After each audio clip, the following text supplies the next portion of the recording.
Ako nga pala si Ariel Bugante, ang operator ng DTF machine dito sa Transfer 8999. Ngayon linggo naman po, wala po kaming output dahil po pinalitan po ng ink yung colored ko po.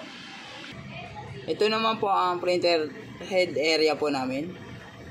Ito naman po aming copying na may 90% good condition pa po. Ganito naman po yung clean ng machine.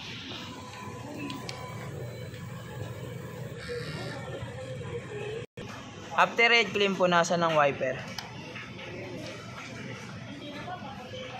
Ito naman po ang nozzle jack ng DTF po namin. Ito po yung white, ito naman po yung color. Ito naman po ang ink system po namin. Tama lang po ang label. Ito naman po aming damper. Ito naman po aming waste tank area. Ito naman po aming ABR. Ito naman po aming ground wire. Nakadikit po dyan sa wall. Ito naman po ang inyo sink namin. Nakalagay sa basket ng maayos. Ito naman po ang stock ng DTF powder.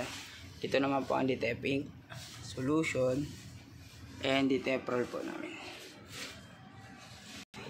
Ito naman po ang physical inventory po namin. Ito naman po ang daily checklist. Updated naman po siya. Thank you po.